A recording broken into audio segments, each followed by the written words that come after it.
अस्सलाम वालेकुम। आज हम HEC पास्ट पेपर नंबर 2 को डिस्कस करेंगे। इंशाल्लाह ये 2019 का फुल पास्ट पेपर हम आज डिस्कशन करेंगे इसके बारे में। याद रखें HEC पास्ट पेपर्स काफ़ी इम्पोर्टेंट हैं, क्योंकि आपको एक आइडिया लग जाता है कि HEC पास्ट पेपर्स के ज़रिए से कि क्वेश्चंस किस तरह से बनेंगे। आपको ये एक अंदाज़ा लग जाता है, ठीक है। अब बेशक इसमें आपके पास क्वांटिटेटिव रीजनिंग के क्वेश्चंस नहीं है, क्योंकि पहले इस तरह क्राइटेरिया नहीं होता था। तो आप इससे बेफ़िक्र हो जाएँ, आप आइडिया ले लेंगे कि किस तरह क्वेश्चंस आते हैं, और अक्सर जो पास्ट पेपर्स के क्वेश्चंस होते हैं वो रिपीट भी हो जाते हैं। तो उस हवाले से ये काफ़ी इम्पोर्टेंट है, ठीक है। आपने इस वीडियो को कंसंट्रेशन से देखना है, ठीक है। आप कोशिश करें पहले उसको खुद सॉल्व कर लें, अगर उसमें कोई प्रॉब्लम आ रही हो तो उसका सॉल्यूशन फिर देख लें। आप इसको एज़ अ मॉक टेस्ट बना लें, ठीक है। फुल पास्ट पेपर भी हो जाएगा, आपका एक मॉक टेस्ट भी हो जाएगा, ठीक है। तो ये जितना ये वीडियो लेंथी हो सकती है, लेकिन आप अपना कंसंट्रेशन जमाए रखें, इसका आपको फ़ायदा भी होगा, ठीक है। सबसे पहले जाते हैं, इंग्लिश का पोर्शन है हमारे पास पहला। क्वेश्चन नंबर 1 देख लेते हैं। चूज़ द अपोजिट, एंटोनिम्स हमने चूज़ करने हैं। तो याद रखें जो सिनोनिम एंटोनिम्स हैं, इसमें इस तरह कोई टेक्निक नहीं होती कि आप उससे ये अंदाज़ा लगा सकें कि किस तरह इसका सिनोनिम क्या होगा और इसका एंटोनिम क्या होगा। ये सिंपली आपकी नॉलेज पे डिपेंड करता है कि आपके पास कितनी वोकैबुलरी है, ठीक है। तो हम जाते हैं, पहला क्वेश्चन देख लेते हैं, बायलैटरल। आप इसके ऑप्शंस देख लें, इसका जो आंसर होगा उसको आप अपने जहन में बिठा लें। फिर इसका जो सोल्यूशन हम प्रोवाइड करेंगे उसके साथ आप कंपेयर करके अपने मार्क्स चेक कर लें। फिर बायलैटरल, बायलैटरल का आपने अपोजिट चूज़ करना है। इसके ऑप्शन है joint, reciprocal, mutual and autonomous. तो देख लें, बायलैटरल इस तरह होता है कि जब दो फिरके बैठते हैं तो फिर वो एक डिसीजन वो डिसाइड कर लेते हैं, तो उसको हम बायलैटरल कहते हैं, ठीक है। तो अब इसके जो सिमिलर मीनिंग्स हैं उसमें जॉइंट, रेसिप्रोकल तो बिल्कुल इसका सेंस इसके साथ नहीं बनता। म्यूचुअल एंड जॉइंट जो है वो बायलैटरल के साथ ताल्लुक़ रखते हैं। लेकिन ऑटोनोमस जो होता है ना, वो आज़ादाना जो कोई फ़ैसला लेता है तो उसको हम ऑटोनोमस कहते हैं। तो इसका एंटोनिम जो है वो ऑटोनोमस बनेगा, ठीक है। क्वेश्चन नंबर 2 है डिटेंशन। अब डिटेंशन का आपने अपोजिट चूज़ करना है। तो डिटेंशन कहते हैं अपने पास किसी चीज़ को रखना ज़ोर ज़बरदस्ती से, ठीक है। तो इसका जो ऑप्शंस दिए गए हैं, custody, apprehension, liberation and last में कन्फाइनमेंट। तो आप ऑप्शंस देख लें, उसमें कस्टडी, एप्रीहेंशन एंड कन्फाइनमेंट, इनका सिमिलर मीनिंग है। इसका मतलब है अपने पास रखना ज़ोर ज़बरदस्ती या जबर के साथ, ठीक है। तो जिसका करेक्ट ऑप्शन होगा वो सी ऑप्शन, लिबरेशन, ठीक है, आज़ाद करना। डिटेंशन मीन पास रखना, बंद रखना, और लिबरेशन मीन आज़ाद करना, ठीक है। इसका अपोजिट मीनिंग है। क्वेश्चन नंबर 3 है एमेच्योर। एमेच्योर किसे कहते हैं? इसके ऑप्शंस देख लेते हैं, sloppy, apprentice, novice and professional, ठीक है। जो एमेच्योर होता है ना, आप अगर इसकी डिक्शनरी में मीनिंग चेक कर लें या गूगल कर दें इसको, तो आपको देगा कि मतलब इस तरह स्पोर्ट्स एक्टिविटी या कोई दूसरी इस तरह एक्टिविटी जिसमें आपको पेमेंट ना होती, अनपेड जो होती है, उसको हम एमेच्योर कहते हैं, ठीक है। लेकिन इसका जो है जो करेक्ट ऑप्शन इसका होगा वो आपके पास प्रोफेशनल बनेगा, क्योंकि एमेच्योर जो होगा वो अनप्रोफेशनल, ठीक है, उसमें आपके पास प्रोफेशनलिज्म नहीं होगी।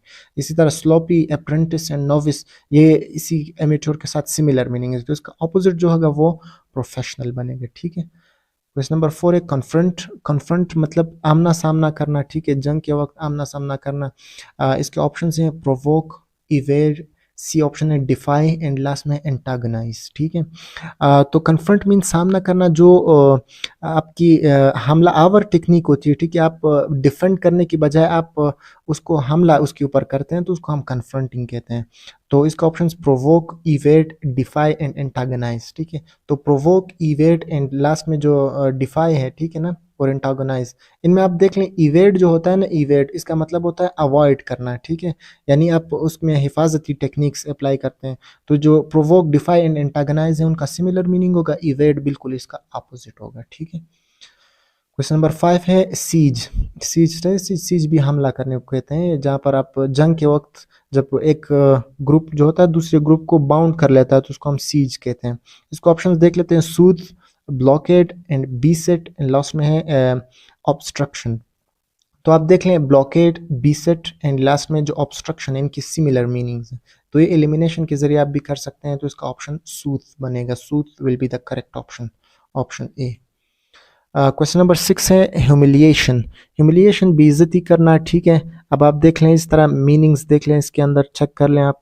ऑप्शन ए है एम्बेरसमेंट, ऑप्शन बी है इंडिग्निटी, सी डिसग्रेस एंड डी है स्टीम। अब स्टीम सबको पता है, सेल्फ रिस्पेक्ट को कहते हैं, इज्जत को स्टीम हम कहते हैं, ठीक है। तो जो पहले तीन ऑप्शंस हैं एम्बेरसमेंट, इंडिग्निटी एंड डिसग्रेस, ये सिमिलर मीनिंग्स रखते हैं, ह्यूमिलिएशन के साथ ये सिमिलर मीनिंग्स हैं इनके। तो steam will be the opposite of humiliation. Question number 7 है रेमिनिसेंट। रेमिनिसेंट के ऑप्शंस दिए गए रेडुलेंट, सजेस्टिव, ऑब्वियस एंड सिमिलर, ठीक है। रेमिनिसेंट किसे कहते हैं? इस तरह कोई चीज़ जो आपको किसी पास्ट में किसी चीज़ की याद दिलाए या किसी इवेंट की याद दिलाए, उसको हम रेमिनिसेंट कहते हैं। तो ये सजेस्टिव देखें, इसके ऑप्शंस क्लियर नज़र आ रहे हैं, इनके सिमिलर मीनिंग है। इसी तरह रेडुलेंट भी इसका सिमिलर है, और जो सिमिलर है वो तो आपको पता ही है, रेमिनिसेंट आपको सिमिलर चीज़ें बताता है। तो इसका ऑपोजिट मीनिंग जो होगा वो ऑब्वियस होगा, ऑब्वियस यानी क्लियर होगा, आपको बिल्कुल ये माइंड में क्लियर पिक्चर आएगा कि वो, लेकिन जो रेमिनिसेंट है वो आपको एक आइडिया देंगे, सजेस्टिव होंगे। तो obvious is here the opposite of reminiscent. Question number 9 है सिलेक्ट द सिनोनिम्स। देखें अब आपने सिनोनिम्स चूज़ करने हैं, इनमें से जितने भी आगे क्वेश्चंस आएंगे। पहला है डाइकोटोमी। डाइकोटोमी किसे कहते हैं? डाइकोटोमी कहते हैं कंपैरिजन को, ठीक है। कंपैरिजन जब हम करते हैं उसे हम डाइकोटोमी कहते हैं। तो इसके ऑप्शंस हैं contrast, willingness, inclination and last में डिस्पोजिशन। तो इसका जो करेक्ट ऑप्शन होगा वो कंट्रास्ट है, ठीक है। कंट्रास्ट जब हम कंपैरिजन करते हैं तो उसको हम डाइकोटोमी कहते हैं। क्वेश्चन नंबर 9 है प्रेगमेटिक।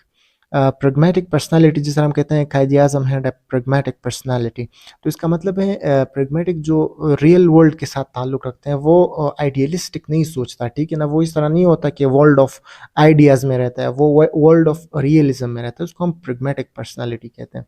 तो आप देख लें इसमें क्लियर नज़र आ रहा है, प्रेगमेटिक रियलिस्टिक को कहते हैं। और option A idealistic, irrational and illogical, ये मतलब इनके सिमिलर मीनिंग्स हैं, मतलब ये तीनों के। तो इसका जो प्रेगमेटिक के साथ जिस सिनोनिम होगा वो रियलिस्टिक होगा, ठीक है। क्वेश्चन नंबर 10 है सैंक्टिटी।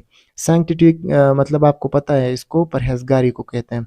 तो ऑप्शन ए है हॉलीनेस, बी है malice, C greed and last में हेट्रेड। मैलिस भी नुकसान पहुंचाने को कहते हैं, ग्रीड जिसमें ग्रीड जो लालच है वो उसमें भी दूसरों का बुरा होता है, हेट्रेड नफरत को कहते हैं। तो इनके सिमिलर इन तीनों की मीनिंग्स हैं। तो इसका जो सैंक्टिटी यानी परहेजगारी के साथ जो सिनोनिम होगा वो हॉलीनेस बनेगा, ठीक है। उसके बाद है हीनियस। हीनियस अब डिक्शनरी में आपको क्लियर नज़र आ रहा होगा, डिक्शनरी आप अच्छा सर्च करें। हीनियस जो है इसके ऑप्शंस देख लें, ऑडियस, हॉरिबल, ग्लोरियस एंड लास्ट में फ्लैग्रेंट। तो हीनियस सिंपली ऑडियस को कहते हैं, ठीक है। आपको सिनोनिम्स में मिल जाएगा। ये देखें, आपको मैंने पहले बताया कि सिनोनिम एंटोनिम्स जो है वो आपकी नॉलेज पे डिपेंड करते हैं कि आपके पास कितनी वोकेबुलरी है, ठीक है। जितनी ज़्यादा वोकेबुलरी आपके पास होगी उतनी आपके पास सिनोनिम एंटोनिम क्वेश्चंस ईजी आपको लगेंगे, ठीक है। क्वेश्चन नंबर 12 है रिपल्सिव। रिपल्सिव किसे कहते हैं? मतलब जो बुरा लगता हो आपको, ठीक है, आपकी उसके साथ कोई लगाव ना हो। तो जिसमें ऑप्शंस देख लेते हैं, अट्रैक्टिव, अगली, सी है माइल्ड एंड लास्ट में है विलिंगनेस। तो रिपल्सिव अगली को कहते हैं, ठीक है। सिमिलर इसका ऑप्शन बी है। क्वेश्चन नंबर 13 है कर्टेल। कर्टेल किसे कहते हैं? कम करना, शॉर्ट करना। तो इसके ऑप्शंस हैं amplify, broaden, restrain and extend. तो आप देख लें इसकी जो कर्टेल के ऑपोजिट मीनिंग एलिमिनेशन के जरिए से देख लें तो एक्सटेंड भी बढ़ाना होता है, ब्रॉडन भी बड़ा करना होता है, एम्पलीफाई भी बड़ा करने को कहते हैं। तो इसका करेक्ट ऑप्शन रिस्ट्रेन बनेगा। तो curtail means restrain, restrain. Question number 14 है there was dash anger in his voice that I ran away. मतलब इसमें आपने करेक्ट ऑप्शन चूज करना होगा, there was much anger, so much anger, too much anger या फिर सो एंगर। तो आप देख लें इसका करेक्ट ऑप्शन होगा so much anger. There was so much anger in his voice that I ran away. Question number 15 है there is no glory in war. फिर डैश है the blood it dash. There is no glory in war thinking the blood it demanding, ये गलत है, ठीक है। इसके कोई मतलब ग्रामेटिकली ये गलत बन जाते हैं। फिर है there is no glory in war considering the blood it sheds, this will be the correct option, ठीक है। यहाँ पर बिल्कुल फिट होता है ये। तो option B considering and sheds will be the correct option. Question number 16 है to dash yourself from the dash wear warm clothes. अब देख लें आप, to protect yourself from the cold wear warm clothes, to prohibit yourself from the heat wear warm clothes. इसका तो sense ही नहीं बनता। अगर आपने गर्मी से अपने आप को बचाना होगा तो आप वार्म क्लॉथ्स क्यों पहनेंगे।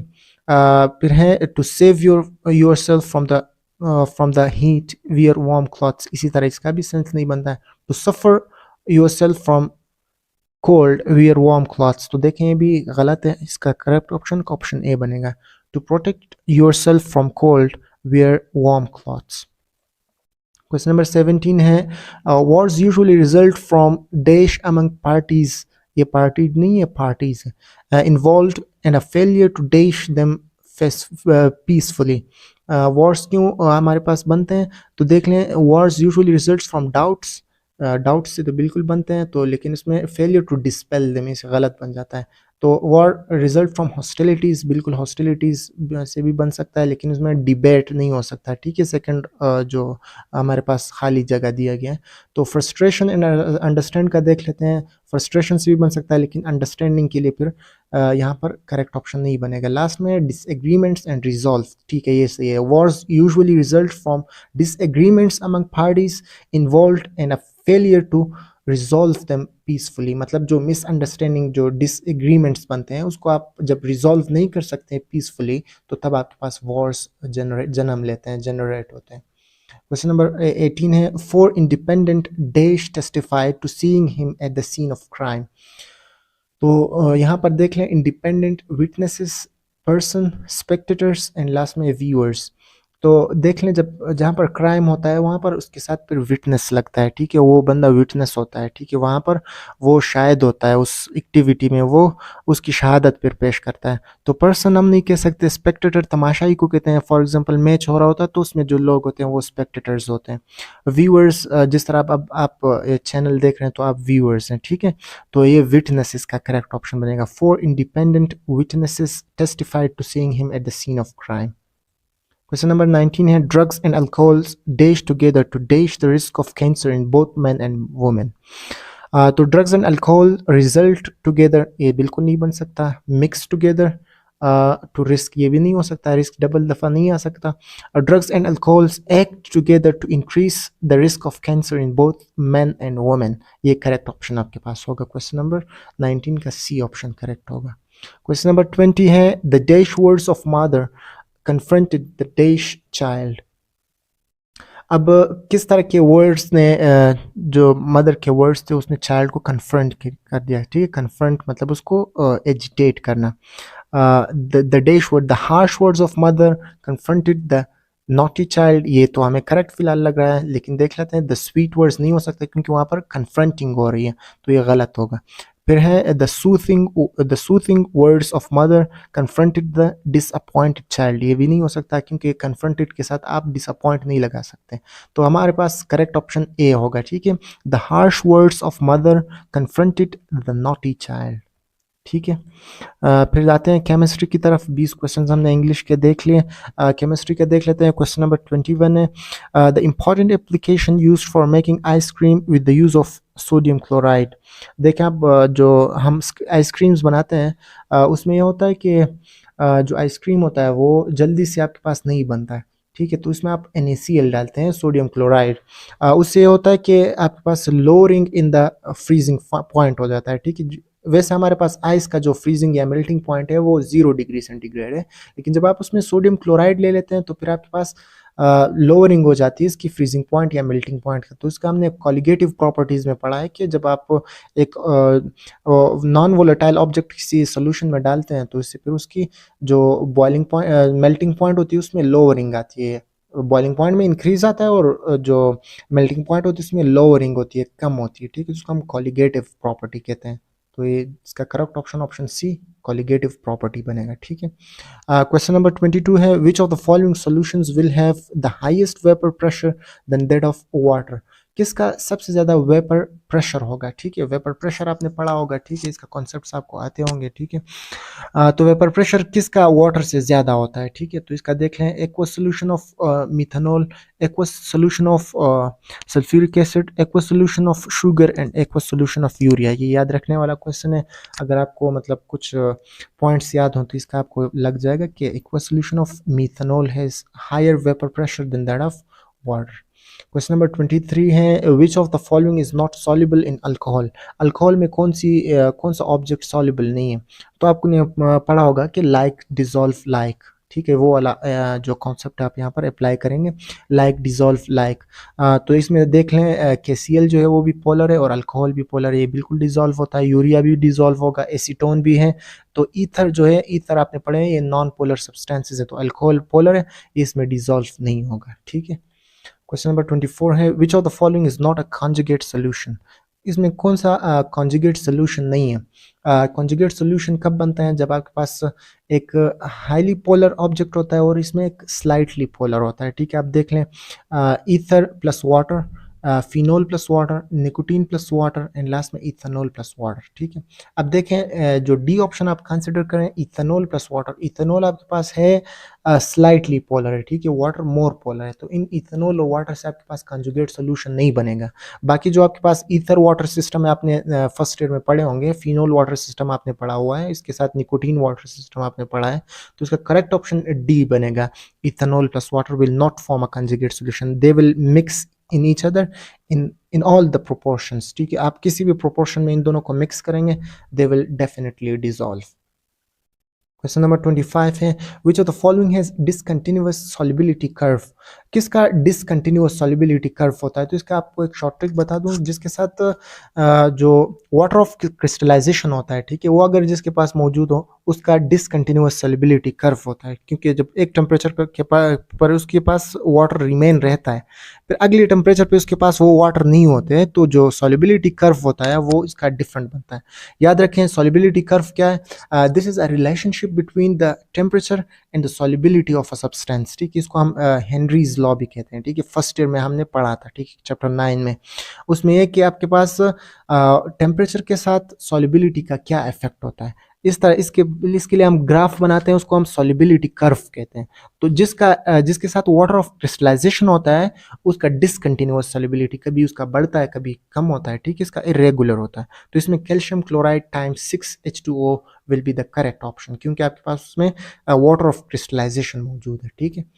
उसके बाद देख लेते हैं, sucrose is a disaccharide consisting of dash one glucose molecule, one fructose molecule, both A and B and last में नन ऑफ दिस। तो आपको सुक्रोज का स्ट्रक्चर आपने बायोकेमिस्ट्री में पढ़ा है, ठीक है। तो इसमें एक ग्लूकोज और एक फ्रक्टोज मॉलिक्यूल होता है, तो option C will be the correct one, both A and B, ठीक है। सुक्रोज में एक ग्लूकोज और एक फ्रक्टोज में आपके पास ग्लाइकोसिडिक बॉन्ड होता है, ठीक है। ग्लाइकोसिडिक बॉन्ड के जरिए वो एक दूसरे के साथ ज्वाइंट होते हैं, तो इससे सुक्रोज बनता है, ठीक है। सुक्रोज को हम ट्रांसपोर्ट शुगर भी कहते हैं। क्वेश्चन नंबर 27 है, photosynthesis is a process in which plants harness energy from sunlight and turn it into. Photosynthesis इस तरह प्रोसेस है जिसमें plants energy from the sunlight उसको एब्जॉर्ब करते हैं, उसको किस एनर्जी में कन्वर्ट करते हैं। तो इसका करेक्ट ऑप्शन हमारे पास सिंपली केमिकल एनर्जी होगा, क्योंकि फोटोसिंथेसिस के रिजल्ट में हमारे पास बनते हैं ग्लूकोज बनता है, ठीक है। तो ग्लूकोज केमिकल एनर्जी की फॉर्म में स्टोर होता है, ठीक है। क्वेश्चन नंबर 28 है, aqua solution of glucose boils at 100.52 degree centigrade. The solution contains option A 180 grams of glucose in 1 liter of water, 90 ग्राम, 18 ग्राम और लास्ट में 3.6 ग्राम है। तो इसका सोल्यूशन हम देख लेते हैं इधर। ये जो एलिवेशन इन बॉइलिंग पॉइंट ये हमने पढ़ा है, ठीक है। जो कॉलिगेटिव प्रॉपर्टीज़ हैं उसमें चैप्टर नंबर 10 में हमने पढ़े थे, ठीक है। इसका देख लेते हैं, डेल्टा टी जो चेंज इन टेम्परेचर होता है वो के बी मल्टीप्लाई बाई एम होता है, ठीक है। के बी क्या है, this is molal elevation in boiling point constant, ठीक है।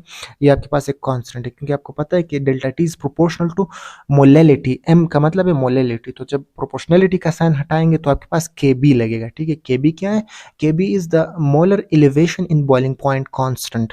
अब के बी फॉर वाटर जो होता है वो 0.52 केल्विन kg पर मोल होता है, ठीक है। तो अब देख लें, आप वैल्यूज पुट करें, चेंज इन टेम्परेचर देखें डेल्टा टी क्या आएगा। वैसे जो डेल्टा टी आपके पास टेम्परेचर, किस टेम्परेचर पे वाटर बॉयल होता है, 100 पे। अब आपको क्या दिया है, 100.52, तो डिफरेंस इन टेम्परेचर क्या है, 0.52, ठीक है। और के बी भी 0.52 है। ये हमने वैल्यूज पुट कर दी, तो मोलेलिटी की वैल्यू 1 आ गई, ठीक है। When molality is equal to 1, it means 1 mole of glucose is in 1 kilogram of water, ठीक है। तो 1 मोल आपके पास जो होता है वो 180 ग्राम्स के बराबर होता है, और 1 किलोग्राम ऑफ वाटर आपके पास 1 लीटर ऑफ वाटर के बराबर होता है, सही है, क्योंकि आपको पता है कि वाटर की डेंसिटी 1 ग्राम पर ml होता है, ठीक है। तो इस हिसाब से देख लें, तो 1 kg अगर आप वाटर उठाएंगे वो 1 लीटर के बराबर होगा, ठीक है, अगर प्योर वाटर उठाएंगे। So it contains 180 grams of glucose in 1 kilogram और 1 लीटर ऑफ वाटर, ठीक है। आपको क्वेश्चन की उम्मीद है समझ आ गई होगी। अब देख लेते हैं क्वेश्चन नंबर 29 है, molar mass of H2SO4, simply calculate कर देंगे SO और जो हाइड्रोजन की मोलर मासेस है उनको आप ऐड करेंगे, तो इसका करेक्ट ऑप्शन 98 बन जाएगा, ऑप्शन नंबर बी, ठीक है। Honey bee sting is dash in nature, जो हनी बी स्टिंग होता है वो किस तरह होता है नेचर में, एसिडिक होता है, बेसिक होता है, या न्यूट्रल होता है, या फिर बोथ ए एंड बी तो हो ही नहीं सकता। एक चीज़ एसिडिक और बेसिक मतलब डिफरेंट कंडीशन में तो हो सकती है, लेकिन एट अ टाइम एसिडिक और बेसिक नहीं हो सकती, ठीक है। अब वाटर देखें, वाटर कभी एसिडिक होता है कभी basic, depending upon the reactants which are reacting with water, ठीक है। तो एट अ टाइम आपके पास एक ऑब्जेक्ट बेसिक एंड एसिडिक नहीं हो सकता, डिफरेंट कंडीशंस में वो डिफरेंट तरह का बिहेवियर शो कर सकता है। तो हनी बी स्टिंग क्या होता है नेचर में, वो एसिडिक होता है, ये याद रखने वाली बात है, ठीक है। इसको आप गूगल करेंगे तो हनी बी स्टिंग आपको एसिडिक इन नेचर आपको दिखाएगा, ठीक है, ये आपने याद रखना है। क्वेश्चन नंबर 31 है, a base soluble in water is called, एक इस तरह बेस जो वाटर में सॉल्युबल होता है वो क्या होता है, उसको क्या कहते हैं, सिंपली आपको पता है अल्कली कहते हैं, इसका ऑप्शन नंबर सी करेक्ट होगा। उसके बाद है chemical formula for washing soda, washing soda का फार्मूला क्या है, देख लें आप Na2CO3 times 10H2O, NaCO3 5H2O, Na3CO4 2 H2O and last में Na24CO5 15H2O। तो इसका आपको पता है, आपने देखा होगा, जो वॉशिंग सोडा होता है इसका फार्मूला Na2CO3 टाइम्स 10H2O होता है, ठीक है। तो इसका करेक्ट ऑप्शन ऑप्शन ए बनेगा। क्वेश्चन नंबर 33 है, efficiency of chemical reaction can be checked by calculating, efficiency of chemical reaction हम किस तरह फाइंड करते हैं, तो आप अमाउंट ऑफ लिमिटिंग रिएक्टेंट नहीं देखते बिल्कुल इसमें, amount of the reactant in excess को भी नहीं देखते, amount of the product formed, बिल्कुल जितना आपके पास प्रोडक्ट फॉर्म हो रहा है इससे आप एफिशिएंसी मालूम करेंगे, यानी एफिशिएंसी आपके पास हमेशा आउटपुट बाय इनपुट होती है, यानी आप जितना इनपुट दे रहे हैं उस हिसाब से आउटपुट कितना आ रहा है। तो इसके लिए लिहाज से देख लें तो इसका correct option amount of the product formed होगा, ठीक है। क्वेश्चन नंबर 34 है, naphthalene is found in which physical state, naphthalene किस फॉर्म में होता है, किस फिजिकल स्टेट में होता है, सबको पता है, जो नॉर्मल रूम टेम्परेचर पे वो सॉलिड फॉर्म में होता है नेफ्थलीन। आपके पास जो मार्केट होती है उसमें आपको नेफ्थलीन, आप उसे बताएं नेफ्थलीन मुझे दे दे, तो आपको सॉलिड फॉर्म में नेफ्थलीन दे देंगे, ठीक है। क्वेश्चन नंबर 33 है, 33 हमने कर लिया, इसके बाद है नेफ्थलीन वाला भी हो गया। क्वेश्चन नंबर 35 है, large number of isotopes are known for the element whose masses are multiple of, किन एटम्स के, किन एलिमेंट्स के आइसोटोप्स बहुत ज़्यादा होते हैं, जिनके मल्टीपल क्या, जो किस नंबर के मल्टीपल्स होते हैं। तो आप देख लें ऑप्शन 8 दिया हुआ है, 6, 4 और 2। तो इसका इस तरह है, जो पीरियोडिक टेबल में आप देख लें सबसे ज़्यादा आइसोटोप्स जो है वो जीनॉन के हैं, ठीक है, जीनॉन के सबसे ज़्यादा 36 उसके हैं, आइसोटोप्स की 36 हैं, ठीक है। तो हम देख लें वो 6, 4 और 2 तीनों के मल्टीपल्स बन जाते हैं, ठीक है, लेकिन याद रखें इसका करेक्ट ऑप्शन 2 बनेगा, क्योंकि वो आइसोटोप्स हमारे पास स्टेबल होते हैं जिसमें number of protons and neutrons वो बराबर होते हैं। तो अक्सर हमारे पास पीरियोडिक टेबल में वो एलिमेंट्स जिसका जो एटॉमिक मास होता है वो 2 का मल्टीपल होता है, तो उसमें जो number of protons and neutrons होते हैं वो तकरीबन बराबर होते हैं, तो उसके जितने भी आपके पास बनेंगे इसके आइसोटोप्स वो ज़्यादा स्टेबल होंगे, इसका कॉन्सेप्ट ये है। तो इसका 2 ऑप्शन आप याद रखें अगर आ गया क्वेश्चन में। क्वेश्चन नंबर 36 है, which one is a free radical, free radical क्या है, फ्री रेडिकल आपको पता है जिसमें अनपेयर्ड इलेक्ट्रॉन होता है उसको हम एक फ्री रेडिकल कहते हैं। तो H2O में नहीं होता एक फ्री इलेक्ट्रॉन, OCl2 में भी नहीं होता, Br2O3 में भी नहीं होता, लास्ट में N2O आप देख लें, N2O का स्ट्रक्चर ड्रॉ करें तो देखें O के साथ जब नाइट्रोजन शेयर करेंगे तो N2O आपके पास एक फ्री रेडिकल बनेगा, ठीक है। Br2O3, OCl2, H2O ये फ्री रेडिकल्स नहीं है, N2O is a free radical. Question number 37 है filter media are use for filtration depending upon. जो फिल्टर मीडिया जो होता है, फिल्टर मीडिया क्या है? वो सब्सटेंस जिसमें जो फिल्ट्रेशन सिस्टम में वो फिल्ट्रेशन के लिए काम करता है। फॉर एग्जांपल आप फिल्टर पेपर देखें तो ये फिल्टर पेपर आपके पास एक फिल्ट्रेशन मीडिया है, ठीक है। तो filter media are use for filtration depending upon, हम किस तरह से, मतलब आप अब कौन सा फिल्टर पेपर चूज करेंगे जब आप फिल्ट्रेशन कर रहे होते हैं, तो डेफिनेटली जिस तरह आप जिस सब्सटेंस को आप फिल्टर कर रहे हैं उस हिसाब से आप फिल्टर पेपर या फिल्टर मीडिया फिर चूज करेंगे। क्योंकि अगर आपको पता है उसमें बड़े बड़े चीजें हैं, जो आप जिस सोल्यूशन को, जिस मिक्सचर को आप फिल्ट्रेट करें उसमें बड़े बड़े पार्टिकल्स हैं, तो आप उसमें जो फिल्टर मीडिया होगा उसमें बड़े बड़े पोर्स आप उठाएंगे। तो फिल्टर मीडिया डिपेंड करता है नेचर ऑफ रिएक्टेंट्स को, कि आप किस तरह नेचर के रिएक्टेंट्स को आप उसको सेपरेट करना चाह रहे हो फिल्ट्रेशन के जरिए से। तो इसका करेक्ट ऑप्शन बी बन जाएगा। क्वेश्चन नंबर 38 है which one is safest and reliable method of drawing crystal. Crystals को हम किस तरह से ड्राई करते हैं, तो इसका ऑप्शन है वैक्यूम डेसिकेटर, ये आपने याद रखना है, ठीक है, ये बेस्ट तरीका है। क्वेश्चन नंबर 39 है the acid that is present in vinegar. Vinegar में कौन सा एसिड होता है? सबको पता है एसिटिक एसिड होता है, ठीक है। Oxalic, nitric and sulphuric acid नहीं होते, ठीक है। Option A is the correct one, acetic acid. Question number 40 देख लेते हैं। The sodium carbonate is, sodium carbonate क्या होता है? सिंपली सबको पता है, एक सोडियम कार्बोनेट जो होता है वो एक न्यूट्रल सब्सटेंस, ये वो एक साल्ट है, ठीक है। साल्ट क्या होता है? न्यूट्रल होता है, ठीक है। साल्ट में भी टाइप्स होते हैं आपके पास, एसिडिक साल्ट, बेसिक साल्ट, लेकिन जब सोडियम कार्बोनेट की बात की जाए तो वो न्यूट्रल होता है, वो एसिड, अल्कली या बेस नहीं है, वो एक न्यूट्रल साल्ट है, ठीक है। क्वेश्चन नंबर 41 है फिजिक्स के क्वेश्चन जहाँ से स्टार्ट होते हैं। Electric field at a point due to point charge is 27 newton per coulomb and electric potential at that point is 14 joules per coulomb. Calculate the distance of the point from the charge and magnitude of the charge. अब इसमें आप देख लें options आपके पास फिर magnitude of charge में दिए गए नहीं है, तो हम सिर्फ डिस्टेंस फाइंड करेंगे। तो इसका सोल्यूशन हम देख लेते हैं।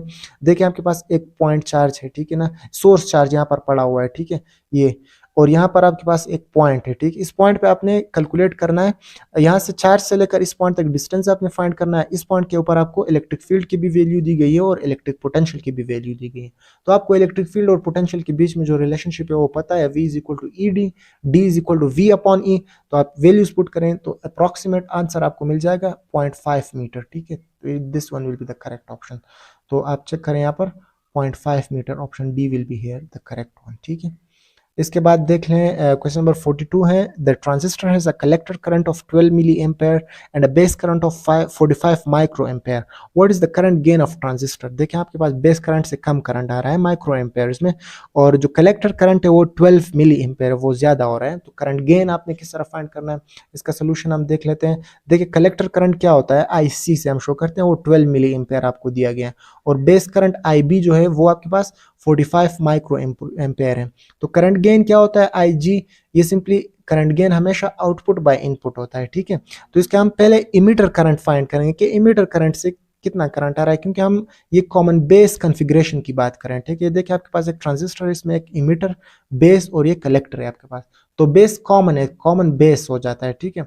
तो याद रखिए इसके फार्मूले आपने पढ़े हुए हैं, फर्स्ट सेकंड ईयर में आपने पढ़ लिए हैं, जो इलेक्ट्रॉनिक्स चैप्टर में था, कि जो IE होता है इमीटर करंट, वो बराबर होता है IC माइनस IB, ठीक है। IC माइनस IB, क्योंकि आपको पता है जो कलेक्टर करंट होता है वो IB प्लस IE के बराबर होता है, यानी बेस करंट और इमीटर से जितने आएगा वो कलेक्टर करंट बनेगा। तो इससे आप IE फाइंड करेंगे, IC माइनस IB, वैल्यूज आप पुट करेंगे, आपको आंसर पता चल जाए। करंट गेन क्या होगा, आउटपुट बाय इनपुट। आउटपुट आपके पास क्या है, आउटपुट है आपके पास 12 मिली एम्पेयर कलेक्टर करंट, और बेस करंट आपको 45 माइक्रो एम्पेयर दिया गया। तो आप आउटपुट बाय इनपुट करेंगे तो आपके पास 266.6 आंसर आ जाएगा, ठीक है। 266.6 will be the correct one. अब देख ले 1 पीटा इज इक्वल टू, 1 पीटा किसके बराबर होता है?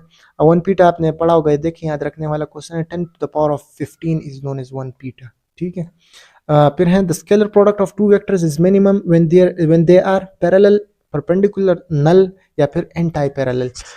स्केलर प्रोडक्ट दो वेक्टर्स का कब मिनिमम होता है? अब देख लें जब आपके पास परपेंडिकुलर होते हैं तो उनका जो स्केलर प्रोडक्ट होता है वो 0 के बराबर आता है, ठीक है। लेकिन जब आप पैरेलल रखते हैं फिर मैक्सिमम होता है। तो जब एंटी पैरेलल होते हैं तो उसका मिनिमम आता है, माइनस में आ जाता है। याद रखें 0 इज ग्रेटर देन माइनस, ठीक है। तो मिनिमम जो होगा वो एंटी पैरेलल के केस में आएंगे, ठीक है। क्वेश्चन नंबर 45 है the length of a ruler is 45 centimetre at 15 centimetre the weight of 10 newton is hanged the moment of force is applied at 35 centimetre what will be the moment of force. देखिए इसके options मैंने लिखे भी नहीं क्योंकि ये question ही गलत दिया गया है। The length of ruler is 45 centimetre at 15 centimetre a weight of 10 newton is hang. कह रहा है कि 14 सेंटीमीटर लेंथ है उसकी, 15 सेंटीमीटर पे आपने वेट को हैंग किया है। The moment of force 35 centimetre पे मोमेंट ऑफ फोर्स का पूछ रहा है, तो मोमेंट ऑफ फोर्स टॉर्क को कहते हैं। तो टॉर्क आपके पास इस तरह नहीं क्वेश्चन बन सकता। फिर आगे फिर दोबारा what will be the moment of force, आपको सारी चीजें मिक्स करके दी गई हैं, इस तरह क्वेश्चन नहीं होता। ठीक है, इसमें इन सफिशिएंट इंफॉर्मेशन है। ठीक है, क्वेश्चन नंबर 44 फिर से आ गया, इसको हम छोड़ देते हैं। इसके बाद 43 है। अब आगे जाते हैं 46 पे। A load of 7 kg is lifted upward at an angle of 90 degrees from the floor for a distance of 12 meter at a constant speed. What is the gravitational potential energy gained by the load? ठीक है, आपको load दिया गया है कि उसको हमने 12 metre तक कांस्टेंट स्पीड के साथ ऊपर की जानिब हमने उठा दिया। तो इसकी पोटेंशियल एनर्जी कितनी आएगी। ठीक है, अब आपने पोटेंशियल एनर्जी का सिंपली हम सोल्यूशन देख लेते हैं। मास आपको दिया गया है, हाइट दी गई है, पोटेंशियल एनर्जी पीई क्या होगा, potential energy is equal to mass times g times h. आप वैल्यूज पुट करेंगे 840 जॉल्स आपको आंसर आ जाएगा। ठीक है, आप देख लें 840, option B will be the correct one. फिर देख लेते हैं question number 47। Sound waves transfer. Sound waves क्या ट्रांसफर करते हैं, आपको पता है वेव्स क्या ट्रांसफर करते हैं, वेव्स एनर्जी ट्रांसफर करते हैं, इसके अलावा कुछ भी ट्रांसफर नहीं कर सकते। ठीक है, क्वेश्चन नंबर 48 है which one is not the transverse wave. Transverse waves कौन सा नहीं होते हैं, आप देखें वाटर वेव्स ट्रांसवर्स होते हैं। ठीक है, इसमें मोमेंट ऑफ वेव्स और जो मोमेंट ऑफ पार्टिकल्स होते हैं वो परपेंडिकुलर होते हैं ट्रांसवर्स वेव्स के केस में। माइक्रोवेव्स आपके पास इलेक्ट्रोमैग्नेटिक वेव्स हैं, तो ये भी ट्रांसवर्स वेव्स हैं। रोप वेव्स ये भी ट्रांसवर्स वेव्स है, क्योंकि हम रोप रस्सी में जो हम वेव्स बनाते हैं वो ट्रांसवर्स, तो इसका option D waves on springs के अंदर जो वेव्स होते हैं वो ट्रांसवर्स नहीं होते। याद रखें स्प्रिंग्स में भी ट्रांसवर्स बन सकते हैं, लेकिन वेव्स में हम जनरली जब वेव्स बनाते हैं वो लॉन्गिट्यूडिनल होते हैं। क्वेश्चन नंबर 49 है a normal person can hear sounds between the frequencies of. एक नॉर्मल पर्सन कितनी फ्रीक्वेंसीज को हेयर कर सकता है, तो सबको पता है 20 hertz to 20 kilo hertz, option B will be the correct one. Question number 50 है an 8 volt battery is connected to 3 resistors R1 and R2 are in series and R3 is in parallel to R1 and R2 and parallel to the battery. The current flowing from source is 0.4 ampere. What will be the current flowing in R3 resistor which is 26 ohms? ठीक है, आप information पढ़ लें एक दफ़ा, इसके हम solution की तरफ जाते हैं। देख लें आपके पास एक R1 है एक R2 है। ठीक है, इसी तरह ये दोनों सीरीज में, R3 इसके साथ पैरेलल में, और ये बैटरी 8 वोल्ट्स की लगी हुई है। ये कह रहा है कि यहाँ से 0.4 एम्पेयर का करंट जा रहा है। ठीक है, 0.4 एम्पेयर। तो यहाँ पर R3 में जो कि 26 ओम के बराबर है, R3 में कितना करंट होगा, तो आपको पता है यहाँ पर इन दोनों के केस, क्योंकि ये दोनों पैरेलल में, तो इतना इसके जो पॉइंट से ये पॉइंट और इस पॉइंट, इन दोनों के बीच में जो पोटेंशियल होगा वो 8 वोल्ट्स के बराबर होगा। ठीक है, पोटेंशियल डिफरेंस की बात करें तो देखें V is equal to I3 R3। I3 क्या है, वो करंट जो R3 में फ्लो कर रहा है, तो V is equal to IR होता है, तो हम यहाँ पर I3 R3 कर रहे हैं। I3 बराबर होगा V बाई R3। ठीक है, V आपको दिया गया है और R3 भी दिया गया है, आप सॉल्व करेंगे तो अप्रोक्सीमेटली 0.3 एम्पेयर करेक्ट आंसर बन जाएगा, option A will be the correct one.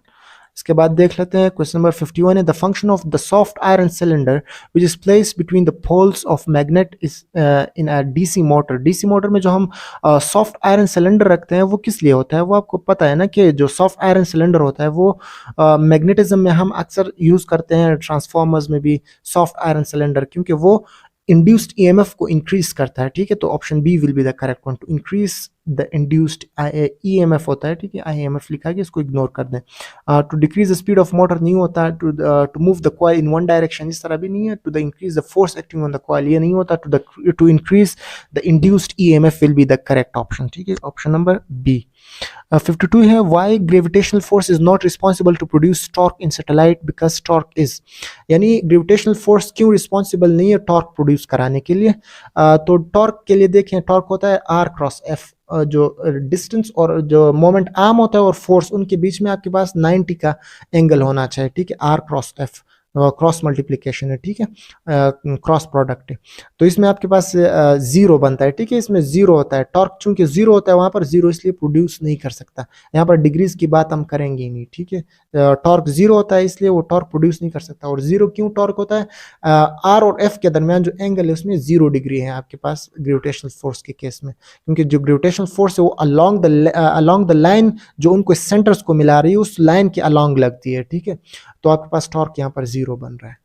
Question number 53 है, if the slope of the velocity time graph remains constant then the body is moving with. इसका सॉल्यूशन देख लेते हैं। ये देखिए आपके पास एक वेलोसिटी टाइम ग्राफ है, अगर उसकी स्लोप कांस्टेंट है, ठीक है, आप देखिए इसकी स्लोप कांस्टेंट है, वेरी नहीं कर रही, तो इसका मतलब है ये कांस्टेंट एक्सेलरेशन के साथ जा रहा है, ठीक है। इसमें सेम इंटरवल्स पे सेम चेंज आ रहा है, तो इसका मतलब है कांस्टेंट एक्सेलरेशन। याद रखें, अगर एक लाइन हम यहाँ पर बिल्कुल parallel to the X axis, parallel to the horizontal हम ड्रॉ करें, उसकी भी स्लोप कंटिन्यू कांस्टेंट होती है, लेकिन वो स्लोप जीरो के बराबर होती है।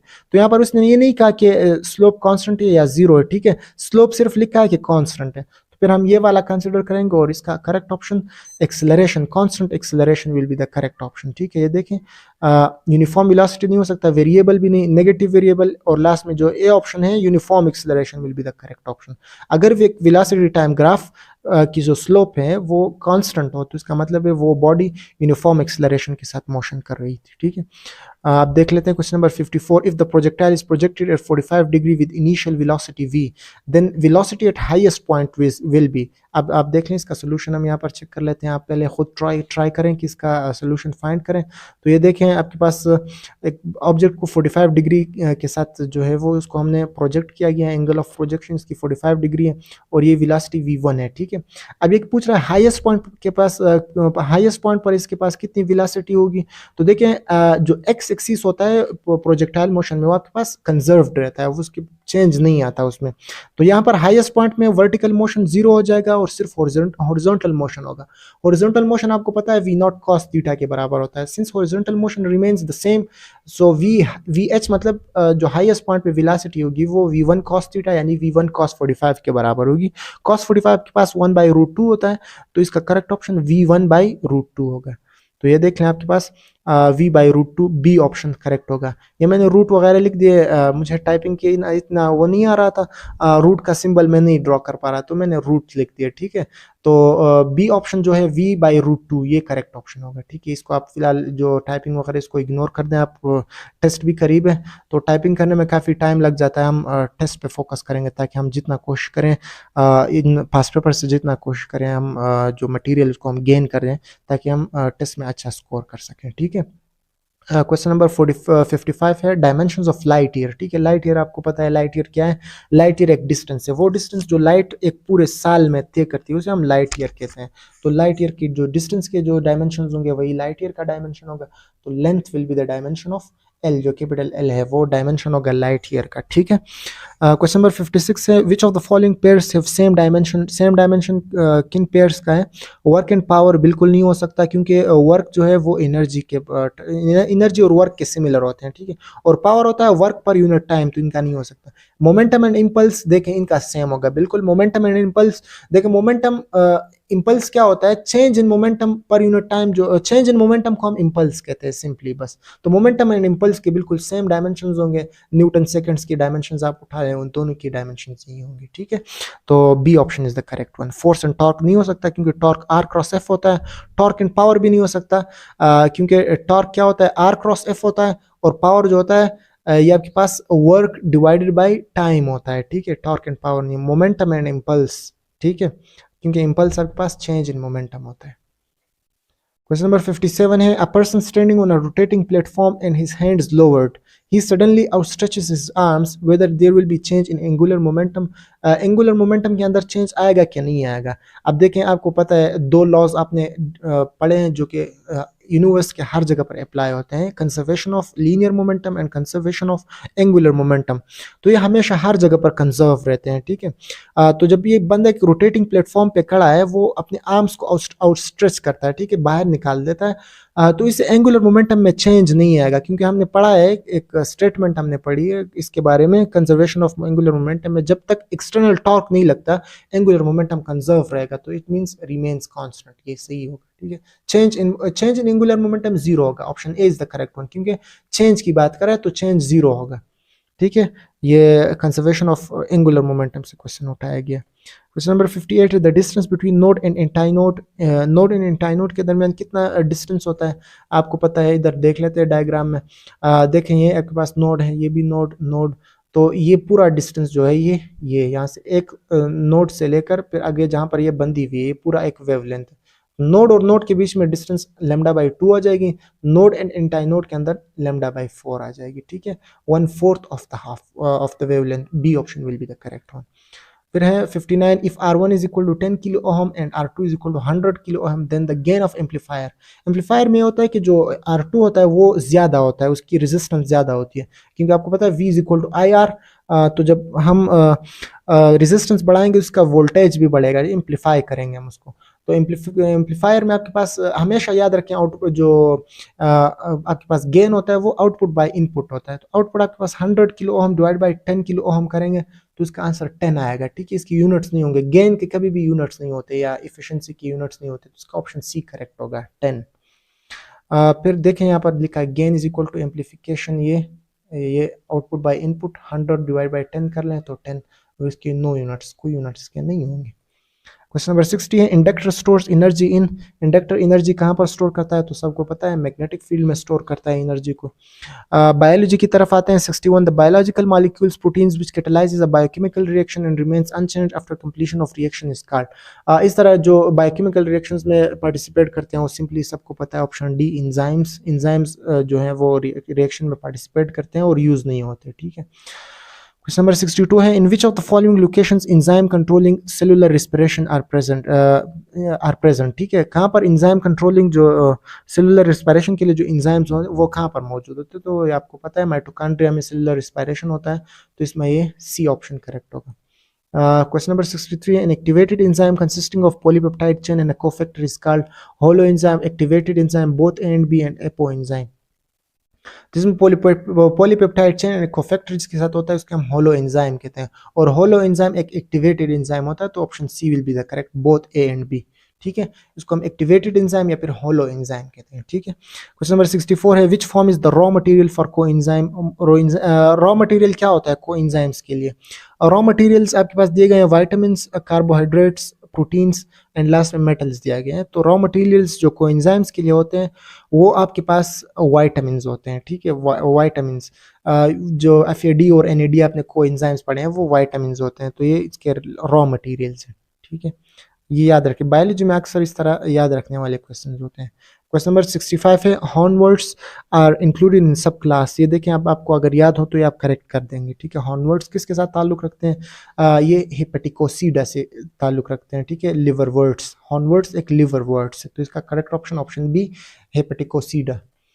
क्वेश्चन नंबर 66 है which of the following bryophytes is the simplest one. कौन सा जो ब्रायोफाइट है वो सबसे सिंपलेस्ट है, तो याद रखें, ये भी याद रखने वाला क्वेश्चन है।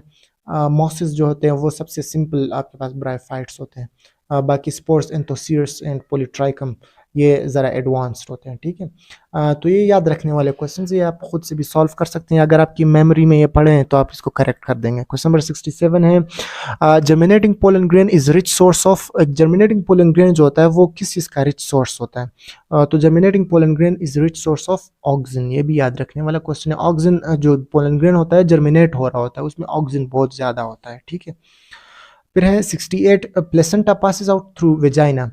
जब बर्थ हो जाती है तो प्लेसेंटा कहाँ से जो वेजाइना से पास होती है कितने टाइम बाद, 10 to 20 minutes, 10 to 15 minutes after birth, 10 to 30 और 10 to 45। ये भी आपको बुक्स में लिखा मिल जाएगा, 10 to 45 minutes after the birth placenta comes out through vagina. याद रखें, अगर प्लेसेंटा बच जाता है, वहाँ पर रह जाता है उसके अंदर, यूट्रस के अंदर, इससे बहुत नुकसान हो सकते हैं, ये वेजाइना से निकल जाना चाहिए 10 to 45 मिनट्स के अंदर। क्वेश्चन नंबर 69 है identical gametes are also known as. Identical gametes को हम आइसोगेमीट्स कहते हैं। ठीक है, याद रखने वाली चीज़ है। 70 है एंड और complete of menstrual cycle is. And और कंप्लीट ऑफ मेंस्ट्रुअल साइकिल जब बिल्कुल कंप्लीट हो जाता है, ठीक है ना, बंद एंड हो जाता है मेंस्ट्रुअल साइकिल, ठीक है, तो उसको हम क्या कहते हैं, मेनोपॉज कहते हैं, मेनोपॉज, ठीक है। Option number C, menu and in fertilization ovulation इसके साथ ताल्लुक नहीं रखते, तो C option menopause will be the correct one. Question number 71 है, clock in plant for measuring duration of darkness is provided by. अब देखें डार्कनेस की बात करिए, तो डार्कनेस में इस तरह होता है कि rate of conversion of P660 to P730 ये नहीं होता, rate of conversion of P700 to P730 ये भी नहीं होता, rate of P73 to P660 conversion, बिल्कुल सी ऑप्शन। याद रखें आपके पास जो फाइटोक्रोम्स होते हैं, मुख्तलिफ किस्म के आपके पास फाइटोक्रोम्स हैं, वो जब कन्वर्जन करते हैं P730 से P660 के अंदर, तो ये हमें क्लॉक बताते हैं, ठीक है, टाइम बताते हैं डार्कनेस का, ठीक है, डार्कनेस। अगर लाइटनेस की बात करें तो फिर 660 टू 730 होगा, ऑप्शन ए फिर करेक्ट होगा। यहाँ पर चूंकि डार्कनेस की बात हो रही है तो C option, rate of conversion of phytochrome 730 to phytochrome 660 conversion will be the correct one.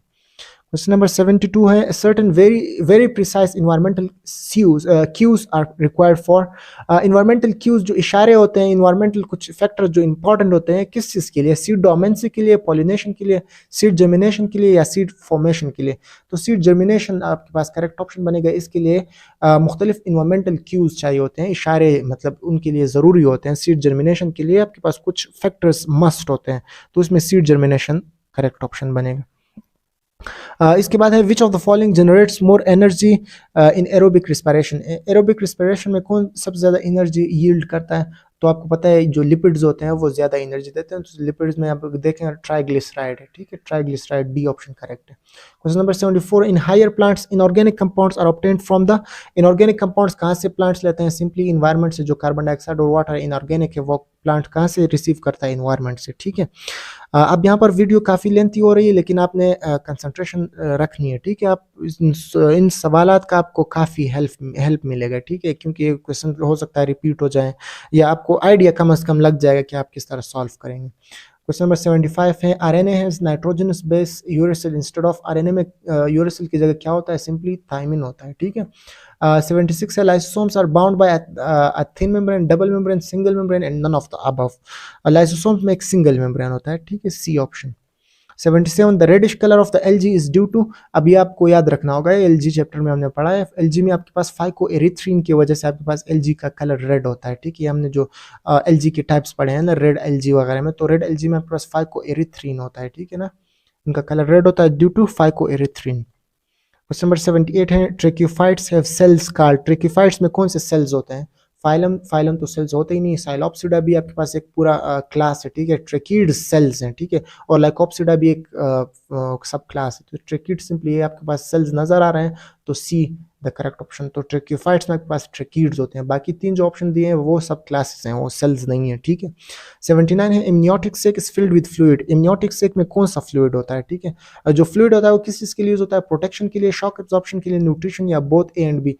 तो जो इम्नियोटिक फ्लूइड होता है वो प्रोटेक्शन भी करता है और शॉक एब्जॉर्प्शन भी करता है, तो C option will be the correct, D option will be the correct one. Question number 80 है, follicle stimulating hormone FSH stimulates the development of several primary follicles, several interstitial cells, oocytes and last में oven दिया गया। तो जो FSH होता है वो several primary follicles जो होते हैं, ठीक है ना, उनको डेवलप करता है, ठीक है, option A is correct one.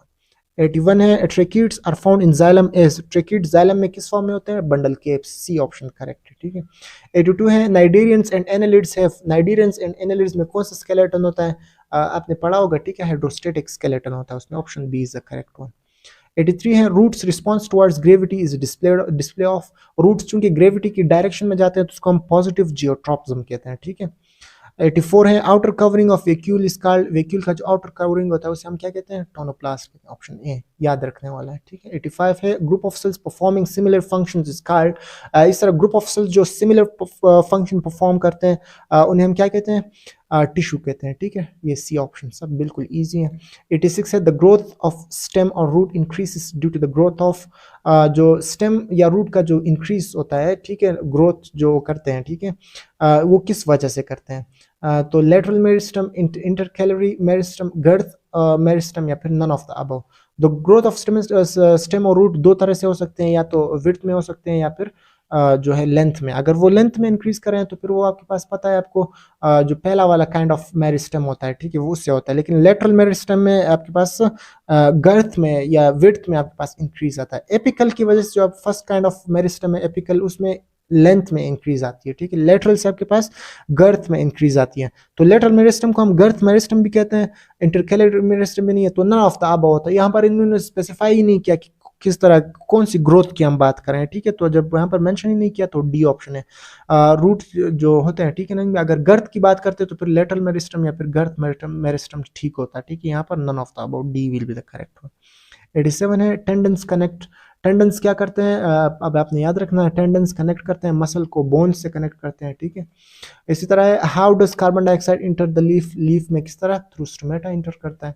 89 the tough band clear covering over iris in people that helps to protect the eye is, तो सबको पता है कॉर्निया जो होता है वो एक टफ बैंड है, ठीक है, जो कि आई को प्रोटेक्ट करता है।